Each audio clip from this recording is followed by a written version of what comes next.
एक सेठ के 7 बेटे थे। सभी का विवाह हो चुका था। छोटी बहू संस्कारी माता पिता की बेटी थी। बचपन से ही अभिभावकों से अच्छे संस्कार मिलने के कारण उसके रोम रोम में संस्कार बस गया था। ससुराल में घर का सारा काम तो नौकर चाकर करते थे।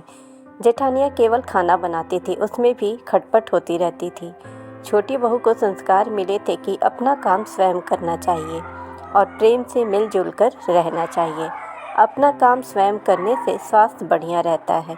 उसने युक्ति खोज निकाली और सुबह जल्दी स्नान करके शुद्ध वस्त्र पहनकर पहले ही रसोई में जा बैठी। जेठानियों ने टोका, लेकिन उसने प्रेम से रसोई बनाई और सबको भोजन प्रेम से कराया। सभी ने बड़े प्रेम से भोजन किया और प्रसन्न हुए। इसके बाद सास छोटी बहू के पास जाकर बोली, बहू तू सबसे छोटी है, तू रसोई क्यों बनाती है? तेरी 6 जेठानियाँ हैं, वे खाना बनाएंगी। बहू बोली, माँ जी कोई भूखा अतिथि घर आता है तो उसको आप भोजन क्यों कराती हैं? बहू, शास्त्रों में लिखा है कि अतिथि भगवान का रूप होता है, भोजन पाकर वह तृप्त होता है तो भोजन कराने वाले को बड़ा पुण्य मिलता है। माँ जी, अतिथि को भोजन कराने से पुण्य होता है तो क्या घर वालों को भोजन कराने से पाप होता है? अतिथि भगवान का रूप है तो घर के सभी लोग भी तो भगवान के रूप हैं, क्योंकि भगवान का निवास तो सभी में है। अन्न आपका, बर्तन आपके, सब चीज़ें आपकी हैं। मैंने जरा सी मेहनत करके सब में भागवत भाव रखकर रसोई बनाकर खिलाने की थोड़ी सी सेवा कर ली तो मुझे पुण्य मिलेगा कि नहीं? सब प्रेम से भोजन करके तृप्त और प्रसन्न होंगे तो कितनी खुशी होगी। इसलिए माँ जी, आप मुझे रसोई बनाने दें। कुछ मेहनत करूँगी तो स्वास्थ्य भी अच्छा रहेगा। सास ने सोचा कि बहू बात तो ठीक ही कहती है। हम इसे सबसे छोटी समझते थे, पर इसकी बुद्धि सबसे अच्छी है और बहुत संस्कारी भी है। अगले दिन सास सुबह जल्दी स्नान करके रसोई बनाने बैठ गई। बहुओं ने देखा तो बोली, माँ जी आप क्यों कष्ट करती हैं? सास बोली, तुम्हारी उम्र से मेरी उम्र ज़्यादा है, मैं जल्दी मर जाऊंगी। मैं अभी पुण्य नहीं करूंगी तो फिर कब करूंगी? बहुएं बोली, माँ जी इसमें पुण्य की क्या बात है, यह तो घर का काम है। सास बोली, घर का काम करने पाप होता है क्या? जब भूखे व्यक्ति को, साधुओं को भोजन कराने से पुण्य मिलता है तो क्या घर वालों को भोजन कराने से पाप मिलेगा? सभी में ईश्वर का वास है। सास की बातें सुनकर सभी बहुओं को लगा कि इस बारे में तो उन्होंने कभी सोचा ही नहीं। यह युक्ति बहुत बढ़िया है। अब जो बहू पहले जाग जाती वही रसोई बनाने लगती।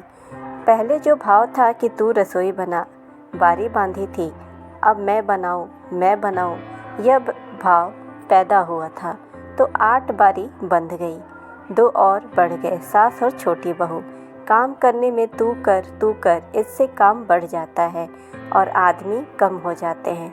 पर मैं करूं, इससे काम हल्का हो जाता है और आदमी बढ़ जाते हैं। छोटी बहू उत्साही थी। सोचा कि अब तो रोटी बनाने में चौथे दिन बारी आती है, फिर क्या किया जाए। घर में गेहूं पीसने की चक्की थी, उसने उससे गेहूं पीसना शुरू कर दिया। मशीन की चक्की का आटा गर्म गर्म बोरी में भर देने से जल जाता है। उसकी रोटी स्वादिष्ट नहीं होती, जबकि हाथ से पिसा गया आटा ठंडा और अधिक पौष्टिक होता है तथा उसकी रोटी भी स्वादिष्ट होती है। छोटी बहू ने गेहूं पीसकर उसकी रोटी बनाई तो सब कहने लगे, आज की रोटी का जायका बड़ा विलक्षण है। सास बोली, बहू तू क्यों गेहूं पीसती है? अपने पास पैसों की कमी है क्या? माँ जी, हाथ से गेहूं पीसने से व्यायाम हो जाता है और बीमारी भी नहीं होती। दूसरे रसोई बनाने से भी ज़्यादा पुण्य गेहूं पीसने से होता है। सास और जेठानियों ने जब सुना तो उन्हें लगा कि बहू ठीक ही कहती है। उन्होंने अपने अपने पतियों से कहा कि घर में चक्की ले आओ, अब हम सब गेहूं पीसेंगी। रोज़ाना सभी जेठानियाँ चक्की में 2 से 2.5 सेर गेहूं पीसने लगीं। इसके बाद छोटी बहू ने देखा कि घर में जूठे बर्तन मांजने के लिए नौकरानी आती है। अपने जूठे बर्तन खुद साफ़ करने चाहिए, क्योंकि सब में ईश्वर का वास है, तो कोई दूसरा हमारा जूठा क्यों साफ़ करे। अगले दिन सब बर्तन उसने मांज दिए। सास बोली, बहू जरा सोचो, बर्तन मांजने से तुम्हारे गहने घिस जाएंगे, कपड़े खराब हो जाएंगे। माँ जी, काम जितना छोटा उतना ही उसका महात्म्य होता है।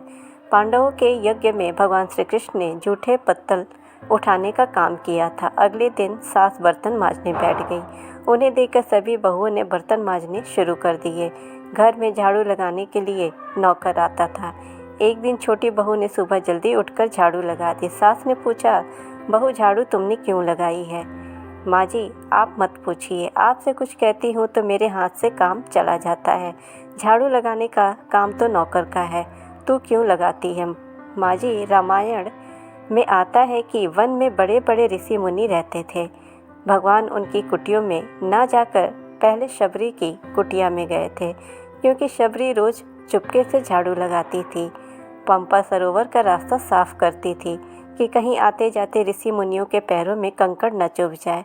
सास ने देखा कि छोटी बहू तो सबको लूट लेगी, क्योंकि यह सबका पुण्य अकेले ही ले लेती है। अब सास और सभी बहुओं ने मिलकर झाड़ू लगानी शुरू कर दी। जिस घर में आपस में प्रेम होता है वहाँ लक्ष्मी का वास होता है, और जहाँ कला होती है वहाँ निर्धनता आती है। सेठ का तो धन दिनों दिन बढ़ने लगा। उसने घर की सभी स्त्रियों के लिए गहने और कपड़े बनवा दिए। छोटी बहू ससुर से मिले गहने लेकर बड़ी जेठानी के पास जाकर बोली, आपके बच्चे हैं, उनका विवाह करोगी तो गहने बनवाने पड़ेंगे। मुझे तो अभी कोई बच्चा नहीं है, इसलिए इन गहनों को आप रख लीजिए। गहने जेठानी को देखकर छोटी बहू ने कुछ पैसे और कपड़े नौकरों में बांट दिए। सास ने देखा तो बोली, बहू यह तुम क्या करती हो? तुम्हारे ससुर ने तो सबको गहने बनवा कर दिए हैं और तुमने उन्हें जेठानी को दे दिए, पैसे और कपड़े नौकरों में बांट दिए। माँ जी, मैं अकेले इतना संग्रह करके क्या करूँगी? अपनी चीज़ किसी ज़रूरतमंद के काम आ जाए तो आत्मिक संतोष मिलता है, और दान करने का तो अमित पुण्य होता ही है। सास को बहू की बात दिल छू गई। फिर वह सेठ के पास जाकर बोली, मैं नौकरों को धोती और साड़ी बांटूंगी, और आसपास में जो गरीब परिवार रहते हैं उनके बच्चों का फीस मैं स्वयं भरूंगी। अपने पास कितना धन है, अगर यह किसी के काम आ जाए तो कितना अच्छा है। न जाने कब मौत आ जाए, उसके बाद यह सब यहीं पड़ा रह जाएगा। जितना अपने हाथ से पुण्य कर्म हो जाए अच्छा है। सेठ बहुत प्रसन्न हुआ। पहले वह नौकरों को कुछ देते थे तो सेठानी लड़ पड़ती थी, अब कह रही हैं कि मैं खुद दूंगी। सास दूसरों को वस्तुएं देने लगी तो यह देखकर बहुएं भी देने लगी। नौकर भी खुश होकर मन लगाकर काम करने लगे, और आस पड़ोस में भी खुशहाली छा गई। श्रेष्ठ मनुष्य जो आचरण करता है, दूसरे मनुष्य भी उसी के अनुसार आचरण करते हैं। छोटी बहू ने जो आचरण किया उससे उसके घर का तो सुधार हुआ ही, साथ ही पड़ोस पर भी अच्छा असर पड़ा। उनके घर भी सुधार हो गए। देने के भाव से आपस में प्रेम भाईचारा बढ़ गया। इस तरह बहू को संस्कार से मिली सूझबूझ ने उसके घर के साथ साथ अनेक घरों को खुशहाल कर दिया। फ्रेंड्स, अगर आप चैनल पर नए हैं तो चैनल को सब्सक्राइब करें, नोटिफिकेशन बेल दबाएं ताकि हमारी हर कहानियाँ आप तक पहुँच पाए। इस वीडियो को ज़्यादा से ज़्यादा लाइक और शेयर करें। Thanks for watching.